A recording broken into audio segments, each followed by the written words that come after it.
आज चटपटे बनाएर खाने मिठो अमिलो पिरो टक्क च्वास्स मुला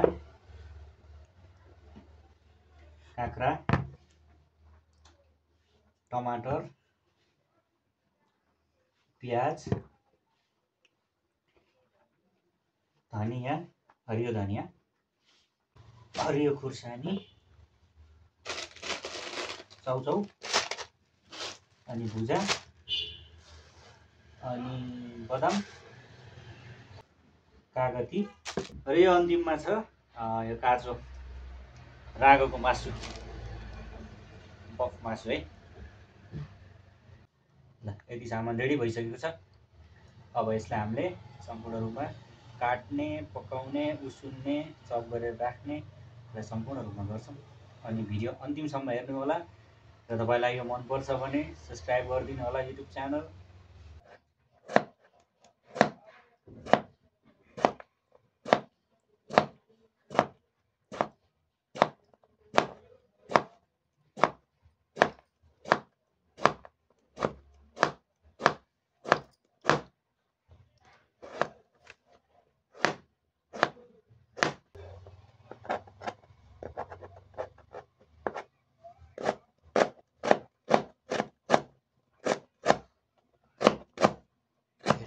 राम्रो हुन्छ।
मसिनो गरी काटेको काँक्रा, यो मसिनो गरी काटेको मुला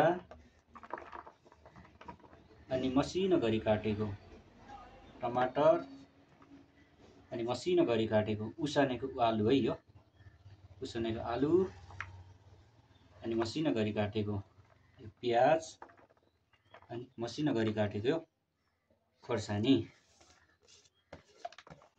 यो उसिनेको चना र केराउ,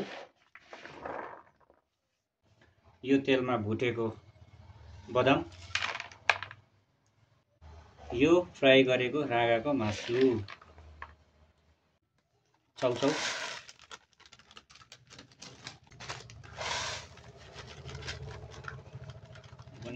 तीनटा चाउचाउ, यो एक प्लास्टिक भुजा, यो चाउचाउको मसला धुन ठुलो नुन, यो मिक्स गरेको मसला,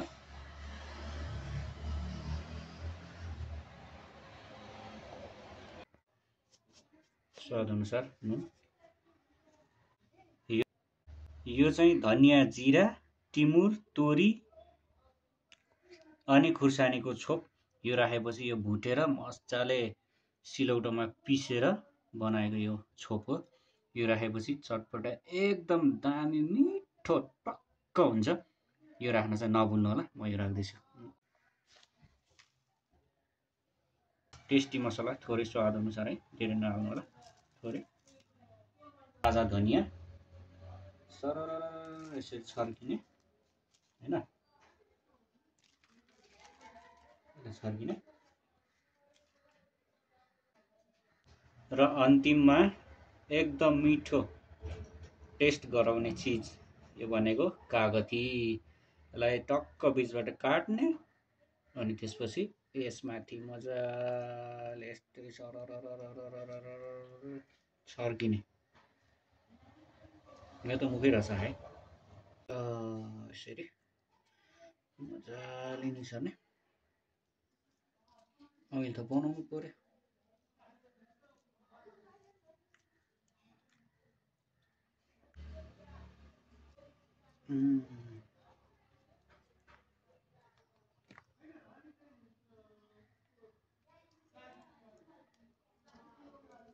मिक्स गरिसकेको छौँ, यसलाई मिसाइसक्यौँ र अब यसलाई मजाले पैनोले यसरी चलाउने।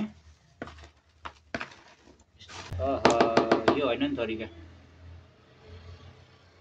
नेपाली हात जिन्दाबाद। ल अब यसरी मोलेर ट्याक्क मसला जताततै फिजार्ने। ल यो बफ भइहाल्यो मासु।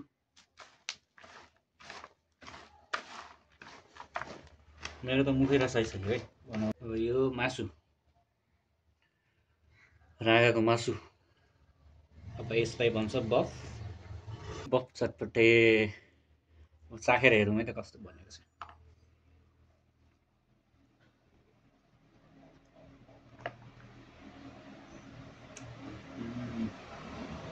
दामी।